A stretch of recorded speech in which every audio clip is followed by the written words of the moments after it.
तो चलिए डिस्कस करते हैं अपना पहला टॉपिक है अपना केमिकल रिएक्शन, जो कि चैप्टर के नेम पर ही है अपना। तो सबसे पहले समझते हैं हम लोग केमिकल रिएक्शन क्या होती है। देखिए, अगर केमिकल रिएक्शन की बात करें तो जैसे कि मैं आपको एग्जांपल देना चाहता हूँ। देखिए, एग्जांपल ऐसा है कि जैसे मार्केट से हम लोग सब्जियां लाए हैं, ठीक, आलू ले लिया, प्याज ले लिया, टमाटर ले लिया, मिर्चा ले लिया, सारी सब्जियां आ गई, किचन में रख दी।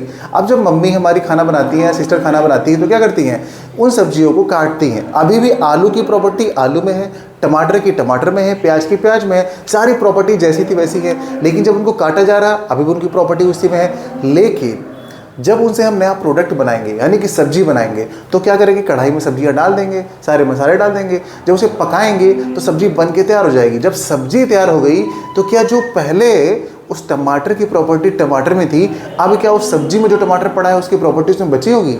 जो आलू की प्रॉपर्टी पहले थी, क्या अब वो प्रॉपर्टी आलू की सब्जी में बची होगी? बिल्कुल भी नहीं। अब वो एक सब्जी बन चुकी है, तो उसमें जो भी आपके इंग्रेडिएंट थे, जो भी आपने सारा सामान मिलाया था, अब वो सब चेंज हो चुका है। आलू का टेस्ट चेंज हो जाएगा, प्याज का टेस्ट चेंज हो जाएगा, सबका टेस्ट चेंज हो जाएगा, मतलब सबकी प्रॉपर्टी खत्म। यानी कि क्या सीखा आपने कि केमिकल रिएक्शन में होता ये है कि जो हम ओरिजिनल सब्सटेंस लेते हैं, जब उनको आपस में मिलाते हैं ना, तो मिलाने के बाद एक नया सब्सटेंस फॉर्म होता है, ठीक है, एक नया प्रोडक्ट फॉर्म होता है। उससे को ही हम लोग बोलते हैं क्या, केमिकल रिएक्शन। यानी स्टार्टिंग में हमारे पास कुछ और मटेरियल था, सब्सटेंस था, लेकिन जब वो आपस में कंबाइंड करते हैं तो उनके बीच में एक रिएक्शन होती है, और रिएक्शन के बाद एक नया सब्सटेंस बनता है, और उस सब्सटेंस की प्रॉपर्टी पहले वाले से चेंज हो जाती है, और इसको बोलते हैं हम लोग केमिकल रिएक्शन। ये देखिए, मैंने आपको समझाने के लिए बताया इस तरीके से। बाकी रटने वाली डेफिनेशन तो मिल ही जाती है आपको, लेकिन समझ में आना चाहिए कि आखिर इसमें क्या चेंज हो रहा है। समझ में आई बात आप लोग को? अब देखिए, समझाते हैं आपको इसमें की डेफिनेशन के थ्रू। तो chemical reactions are the process in which new substances having new properties formed. यानी कि जो न्यू केमिकल रिएक्शन के बाद जो न्यू सब्सटेंस फॉर्म होंगे, उनकी प्रॉपर्टी बिल्कुल भी न्यू होगी, यानी कि पहले वाली प्रॉपर्टी से बिल्कुल डिफर होगी, नई प्रॉपर्टीज हो जाएंगी उसकी। क्लियर? अच्छा, अब आपको बताते हैं यहाँ पर कि जो हमारे इंपॉर्टेंट कैरेक्टरिस्टिक्स है केमिकल रिएक्शंस की, वो क्या क्या है। ये मैंने लिख रखी है आपके लिए, और ये वाली जो है आपके एग्जाम में डायरेक्ट पूछी जाती हैं। राइट द 3 केमिकल रिएक्शंस, यानी 3 chemical properties of chemical reactions, 2 chemical properties of chemical reaction.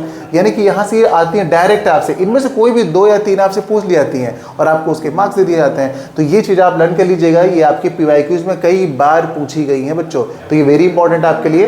देखिए, क्या है पहला कि new substances having different properties. बिल्कुल सही, जो न्यू सब्सटेंस फॉर्म होंगे उनकी प्रॉपर्टीज क्या होगी, डिफरेंट होंगी, है ना। No new items are formed. अच्छा, नो न्यू आइटम्स का फॉर्म का मतलब ये है कि जैसे स्टार्टिंग में हमने कुछ मटेरियल लिया, तो उसके पास जितने आइटम थे, तो जब नया प्रोडक्ट बना तो उसके पास भी उतने ही आइटम होंगे। जैसे कि मान लो, हम एक एग्जांपल देते हैं आपको कि हमने कहा कि हमारे पास कार्बन है, और कार्बन को हमने ऑक्सीजन से रिएक्शन करा दिया, ठीक है, कार्बन को ऑक्सीजन से रिएक्शन करा दिया तो बन जाएगा आपका CO2, ठीक है। 9th क्लास में आपने ये लॉ ऑफ क्या मास में ये डिस्कस किया होगा कि इसके एटम सेम है कि नहीं सेम है। तो इसका एटॉमिक मास कितना होता है, 12 होता है आपको सर 12। इसका एटॉमिक मास कितना होता है, 16 का 2 से मल्टीप्लाई कर दो, कितना 32, तो ये हो जाएगा 32।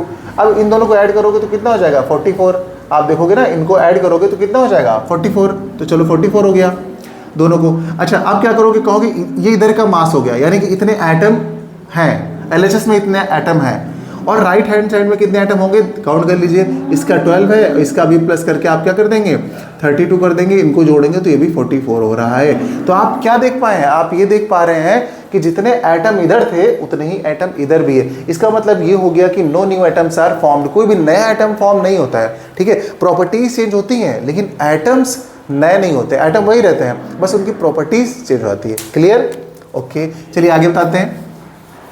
अगला है अपना evolution of gas. Evolution of gas का मतलब क्या है कि जब केमिकल रिएक्शंस होंगी तो उसमें हो सकता है आपकी गैस रिलीज हो, यानी गैस का इवोल्यूशन हो, या फिर हो सकता है आपका फॉर्मेशन ऑफ अ प्रेसिपिटेट, यानी प्रेसिपिटेट आपका हो सकता है बन जाए। चेंज इन कलर, हो सकता है केमिकल रिएक्शन का कलर चेंज हो जाए। चेंज इन टेम्परेचर, हो सकता है केमिकल रिएक्शन होने के बाद उसका टेम्परेचर चेंज हो जाए। और चेंज इन स्टेट, हो सकता है उसकी स्टेट चेंज हो जाए, यानी कि इसमें से कोई भी प्रॉपर्टी अप्लाई हो सकती है केमिकल रिएक्शन में, यानी इतनी पॉसिबिलिटीज जो है आपको केमिकल रिएक्शंस में देखने को मिलेंगी बच्चों। तो ये सारी बातें आपको लर्न कर लेनी, क्योंकि ये आपके एग्जाम में पूछी जा चुकी है, सब PYQ का पूरा हिसाब किताब है, ठीक है। एक स्क्रीनशॉट लीजिए, फिर आपको इसके एग्जाम्पल बताते हैं। कर लिया आपने कैप्चर? चलिए देखिए, अब क्या है कि यहाँ पर जो हमारी ये केमिकल जो रिएक्शंस की प्रॉपर्टीज़ बताई हैं मैंने, इन केमिकल रिएक्शंस की प्रॉपर्टीज़ में आपसे कुछ और भी चीज़ें पूछी जाती हैं कि आप एक एग्जांपल दीजिए। आपका प्रीवियस क्वेश्चन पता कैसे पूछा गया? Give one example of evolution of gas. आपसे इतना पूछा जाएगा, give one example of evolution of gas. फिर पूछा जाएगा give one example of change in colour, यानी आपको इनके एग्जांपल भी पता होने चाहिए, ये लिखने से काम नहीं चलेगा। अब केमिस्ट्री की धीरे धीरे बातें ये आ रही हैं कि केमिस्ट्री जो है ये कहती है कि आपको सबकी जितने भी एग्जांपल होते हैं ना, उन सबको आपको केमिकल रिएक्शन के फॉर्म में लिखना पड़ेगा, तभी आपको मार्क्स मिलेगा। कहोगे सर फिर से मुसीबत आ गई, यही होगा। तो देखिए इसके लिए क्या होता है कि कुछ चीज़ें आपको देखिए बेटा प्रैक्टिस करनी पड़ेगी, कुछ चीज़ें ध्यान रखनी पड़ेंगी ना। तो देखिए evolution of gas, evolution of gas का मतलब है आपको रूल ही पता होना चाहिए, जब भी कोई मेटल एसिड से रिएक्शन करती है तो सॉल्ट बनता है और गैस रिलीज होती है। ये वाला आप कॉन्सेप्ट लर्न कर लीजिएगा, जब भी कोई मेटल एसिड से रिएक्शन करती है तो सॉल्ट बनता है और गैस रिलीज होती है। वही कौन सी गैस? हाइड्रोजन गैस रिलीज होती है। चलिए इसको हम आपको एग्जांपल के तौर पे करके दिखाते हैं। तो यहाँ पर ये वाला जो एग्जांपल है आपका, ये वाला जो एग्जांपल है, इसका एग्जांपल पहले हम आपको दे रहे हैं, ठीक है। इवोल्यूशन ऑफ गैस का तो मैंने क्या कहा, जब भी कोई मेटल, हम चलिए जिंक ले लेते हैं यहाँ पे, जब भी कोई मेटल रिएक्शन करता है आपका किससे? एसिड से, तो एसिड आप ले लीजिए इजी वाला HCl। अब ये जब इसकी रिएक्शन कर रहा है तो क्या होगा, देखिए जब मेटल एसिड से रिएक्शन करता है तो बनाता है सॉल्ट। कौन सा सॉल्ट बनेगा? ZnCl। अब बहुत सारे बच्चों को लगता है सर यहाँ पे Cl2 कब लिखा जाता है और Cl कब लिखा जाता है? तो देखिए जिंक की वैलेंसी कितनी होती है? 2 होती है, तो यहाँ पे लगेगा ZnCl2, ओके। और लास्ट में कौन सी गैस रिलीज हो रही थी? हाइड्रोजन गैस रिलीज हो रही थी, तो इसके लिए ऊपर का एरो लगाते हैं, ओके। ये हो गई कंप्लीट रिएक्शन, यानी कंप्लीट एग्जांपल हो गया ऑफ इवोल्यूशन ऑफ गैस का। ये वाला क्वेश्चन भी आपके बोर्ड में कई बार पूछा गया है, तो ये वाला आपको लर्न करना है। इस तरीके से आप बस ये कॉन्सेप्ट आपने तैयार कर लिया, इसके बिहाफ पे आप बहुत सारे एग्जाम्पल दे सकते हो, बहुत सारे, ठीक है। जिंक की जगह पे आप कुछ भी चेंज करते रहो मेटल, फटाफट एग्जाम्पल आते रहेंगे, है ना। चलिए वो हम आगे बताएंगे आपको बहुत सारी प्रैक्टिस में, अभी सिर्फ हम केमिकल रिएक्शन को ही बता रहे हैं, okay. Formation of a precipitate की बात करते हैं, तो चलिए यहाँ पे लेते हैं फॉर्मेशन ऑफ प्रेसिपिटेट का मतलब है, चलिए इसका एग्जांपल लेते हैं। यहाँ पर मैंने कहा कि हमारे पास है lead nitrate, lead nitrate Pb, lead हो गया, नाइट्रेट का मतलब हो गया NO3, लेकिन इसकी वैलेंसी 2 होती है तो इसके ऊपर लग जाएगा तो ये हो जाएगा 2 लेड नाइट्रेट। और इसको हम रिएक्शन कराते हैं पोटेशियम आयोडाइड से। जब इसको हम पोटेशियम आयोडाइड से रिएक्शन कराएंगे तो यहाँ पे पता है क्या होगा, यहाँ पे जो K है पोटेशियम है ना, वो इससे रिएक्शन कर लेगा तो बना लेगा कितना? पोटेशियम नाइट्रेट, ठीक है। ये बना लेगा आपका पोटेशियम नाइट्रेट। और जो आपका लेड है वो रिएक्शन कर लेगा आयोडीन से तो बना लेगा लेड आयोडाइड। ये लेड आयोडाइड आ गया। अच्छा देखिए ऊपर वाला एरो ये बताता है कि जो केमिकल रिएक्शन है ना उसमें वो गैस बन रही है, ये गैस हाइड्रोजन गैस को इंडिकेट कर रहा है। और जो डाउनवर्ड वाला एरो होगा ना, ये डाउनवर्ड बना रहा है उसको, ये आपके प्रेसिपिटेट को दिखाएगा। प्रेसिपिटेट को शॉर्ट में लिख देते हैं हम लोग PPT, तो यहाँ पे लिख देंगे हम PPT, ठीक है। तो ये आपका प्रेसिपिटेट बन रहा है, यानी लेड आयोडाइड जो है यहाँ पर क्या है? प्रेसिपिटेट है, ओके। और ये सॉल्युबल है आपका, ये सॉल्ट बन गया है, ठीक। तो इस तरीके से 2 एग्जाम्पल हमने आपको बताए हैं। अब देखिए चेंज इन कलर वाला एग्जाम्पल, चेंज इन कलर वाले एग्जाम्पल के बारे में समझते हैं। तो चेंज इन कलर वाला एग्जाम्पल कैसे होगा कि आपको पता होना चाहिए कि यहाँ पर क्या होता है। देखिए हमने ले लिया आयरन हमारे पास, ठीक है, और फिर यहाँ पर है कॉपर सल्फेट, ठीक है। अब देखिए जब भी आयरन कॉपर सल्फेट से मिलेगा, वो भी कौन सा कॉपर सल्फेट? ब्लू कलर का। आपको ध्यान होना चाहिए हमेशा। देखिए हम लोग एग्जाम्पल कौन सा दे रहे हैं? कलर वाला, तो कलर वाला को ही आपको लेना पड़ेगा सब्सटेंस। तो यहाँ पर इसका कलर कैसा है जानते हैं? इसका कलर है बच्चा ब्लू, ठीक है, ये ब्लू कलर का है, ओके। ये ब्लू कलर का कॉपर सल्फेट होता है। जब ये आयरन से रिएक्शन करेगा तो आपको पता है क्या बनने वाला है? बनने वाला है फेरस सल्फेट। क्या बनने वाला है? FeSO4। FeSO4 बन गया फेरस सल्फेट। और ये जो कॉपर है ये बेचारा बाहर आके निकल के यूं आ जाएगा, ओके।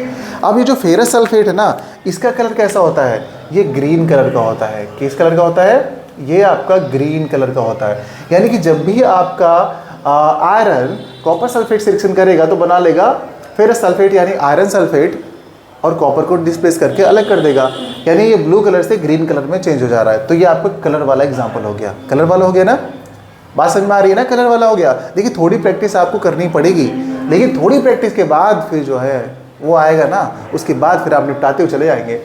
Change in temperature. अब टेम्परेचर के बारे में आपको कोई ऐसी रिएक्शन सोचनी होगी जिसमें गैस रिलीज होती है। आपको अगर सर ये तो हमको पता ही है कि बहुत सारी ऐसी रिएक्शंस हैं जो एक्सोथर्मिक रिएक्शंस होती है जिसमें हीट रिलीज होती है, वो सारी चेंज इन टेम्परेचर वाली होती है। कोई भी एक चिपका दीजिए आप यहाँ पे, तो आप कहोगे सर इसको थोड़ा नीचे करके ऐसे देते हैं ना, इस तरीके से, ठीक है, क्योंकि यहाँ जगह नहीं है। तो हम कहेंगे सर कैल्शियम ऑक्साइड ले लेंगे हम लोग। क्या ले लेंगे? Calcium oxide.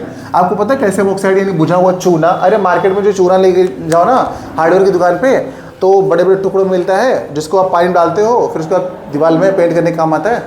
तो ये होता है कैल्शियम ऑक्साइड, मार्केट में मिलता है। इसका नाम है क्विकलाइम, ठीक है, इसको क्विकलाइम भी कहते हैं, ध्यान रखिएगा इसका नाम क्या है, क्विकलाइम। और इसको पानी में डाल दो। पानी में डाल दोगे ना इसको, तो 5 मिनट के बाद अपने आप ही, चलो इसका नाम लिख देते हैं पहले, क्विकलाइम, क्विक लाइम, ठीक है, ये क्विकलाइम है। और जब आप इसको वाटर में डाल दोगे ना, तो थोड़ी देर के बाद इसमें बबल्स निकलने लगेंगे और अपने आप ये क्या रिलीज करेगा, बहुत ज़्यादा अमाउंट में हीट निकालने लगेगा, ठीक है। तो जो बनता है प्रोडक्ट वो क्या बन जाएगा आपका, कैल्शियम हाइड्रोक्साइड, और उसके साथ निकलेगी लार्ज अमाउंट में हीट। आपसे यही तो पूछा गया चेंज इन टेम्परेचर वाला, ये तो नॉर्मल था, लेकिन जब इसको पानी में डाला तो बहुत ज़्यादा हीट रिलीज कर रहा है, यानी टेम्परेचर में चेंज हो गया है। तो इसी को बोलते हैं चेंज इन टेम्परेचर वाली केमिकल रिएक्शन। बढ़िया। अच्छा, लेकिन इसका भी कुछ नाम होता है, इसका नाम भी होता है, ऐसा नहीं है। देखो इसका नाम पता है क्या होता है, इसका नाम होता है बच्चों स्लेक्ड लाइम। क्या नाम होता है इसका, स्लेक्ड लाइम। ध्यान रखिएगा, कैल्शियम हाइड्रोक्साइड को हम लोग स्लेक्ड लाइम भी कहते हैं। ओके, अब बचा है अपना लास्ट वाला, चेंज इन स्टेट। चलो ये एग्जाम्पल भी हम लोग पढ़ ही लेते हैं ना, ये सारे एग्जाम्पल बेटा एग्जाम में पूछे गए हैं, ध्यान रखिएगा। मैं अब कोई भी चीज़ ऐसी नहीं बताऊंगा कि आपको एक्स्ट्रा नॉलेज लेनी है, आपको नीट निकालना है, आपको जेई निकालना है, बिल्कुल भी मैं इस बारे में बात नहीं करूंगा। मैं सिर्फ इस बारे में बात करूंगा कि आपको क्लास 10th में अपने जो भी चैप्टर, जो भी सब्जेक्ट है आपको, उसमें आपको फुल मार्क्स लाने हैं। बस क्लास 10th लेवल का ही मैं आपको पढ़ाऊँगा, क्लास 10th में ही आपको टॉप करना है, बस अभी आपको बस इतनी स्टडी करनी है। अब देखिए चेंज इन स्टेट में क्या होता है कि हम यहाँ पर लेंगे कि हमारे पास क्या है, मान लीजिए कि भाई आपके पास है एक एसिड है, ठीक है, और है आपके पास अमोनिया, ठीक है, इन दोनों को आप मिलाओगे, दोनों ही आपके लिक्विड फॉर्म में है, दोनों ही आपके लिक्विड फॉर्म में है, ठीक है। ये किसमें है, ये लिक्विड फॉर्म में है भाई, ठीक, चलो ले लिया हमने, ये लिक्विड फॉर्म में, ओके। जब ये क्या है, अमोनिया है, ओके, अमोनिया लिख देता हूँ, चलो अच्छा ठीक है, अमोनिया, अमोनिया हो गया। ये आपका हाइड्रोक्लोरिक एसिड है, ओके, ये आपको लिक्विड फॉर्म में मिल जाएंगे, आपने ले लिया। और जब इन दोनों को आपने आपस में मिलाया, आपस में जब मिलाया तो मिलने के बाद एक प्रोडक्ट बनेगा। कहोगे सर हाँ बिल्कुल प्रोडक्ट बनेगा। तो प्रोडक्ट तो बन जा रहा है, अब वो प्रोडक्ट जो होगा वो क्या होगा, देखिए NH4Cl, ammonia chloride, ammonium chloride बन जाएगा, इसका नाम है अमोनियम क्लोराइड। ये तो बन गया, लेकिन ये दोनों लिक्विड थे, तो इसका स्टेट कैसा होगा, क्या ये भी लिक्विड होगा, नहीं, ये आपका सॉलिड बन के तैयार होगा। बस यही जो चीज़ आपको पता नहीं थी मुझे कि लिक्विड वाला, देखो चेंज इन स्टेट का एग्जांपल क्या होगा, ये अलग स्टेट में होंगे, लेकिन जो प्रोडक्ट बनेगा वो अलग स्टेट में होगा, तभी तो चेंज इन स्टेट का एग्जांपल माना जाएगा। क्यों, इसको बोलते हैं बेटा अमोनियम क्लोराइड, तो इसका नाम होता है अमोनियम क्लोराइड, ठीक है, क्लोराइड, ठीक है, अमोनियम क्लोराइड। तो इतनी चीज़ें जो है आप लोगों को बेसिकली पता होना चाहिए। मैं अभी आपको बैलेंसिंग के बारे में बात इसलिए नहीं कर रहा हूँ, आपको पता है क्या होगा सर, बैलेंसिंग वाला आप यूज़ ही नहीं कर रहे हो कुछ फंडा। अभी जितने भी रिएक्शन आप एग्जाम में लिखोगे सब बैलेंस होने चाहिए, इसमें कोई डाउट नहीं है, हमेशा आपकी बैलेंस रिएक्शन ही काउंट करी जाती है। अभी हम केमिकल रिएक्शन में आपको इतने एग्जाम्पल बताए हुए हैं, जब केमिकल इक्वेशन हमें बताएंगे इसके बाद, तो उसमें हम बैलेंसिंग का जिक्र करेंगे, ठीक है ना। लेकिन आपकी जितने भी रिएक्शन होनी चाहिए वो बैलेंस ही होनी चाहिए। अच्छा चलो यहाँ पे देख लेते हैं, क्या ये बैलेंस है, ऊपर वाली यहाँ पे 2 लगा है, Cl यहाँ पे 2 है, यहाँ पे Cl कितना है, 1 है, तो यहाँ पर भी 2 कर देते हैं Cl को। तो अगर हम यहाँ पर Cl को 2 करेंगे तो यहाँ पे 2 लगाएंगे, तो 2 करेंगे ना, तो अब क्या हो गया, यहाँ पे देखो जिंक 1 है, जिंक 1 है, H कितने 2 है, H 2 है, Cl बैलेंस हो गया, खत्म कहानी, हो गया ना बैलेंस। तो बैलेंसिंग तो आप लोगों को आती होगी, नहीं आती होगी तो बैलेंसिंग मैं आपकी एक क्लास में जरूर सिखाऊंगा, वो अलग से, लेकिन नहीं आएगी ना तो आप कमेंट कीजिएगा, बिल्कुल उसका भी वीडियो मैं साथ में प्रोवाइड कर दूंगा, लेकिन मेरे साथ आपको ये सारे टॉपिक्स क्लियर करने हैं। अब देखिए एक टॉपिक आपका कंप्लीट हो गया, ओके। अब चलो करते हैं इसके बाद लीनियर अपना सॉरी ये क्या करते हैं, इक्वेशन, केमिकल इक्वेशन को समझते हैं क्या होता है, ठीक है। इसका स्क्रीनशॉट ले लीजिए आप लोग।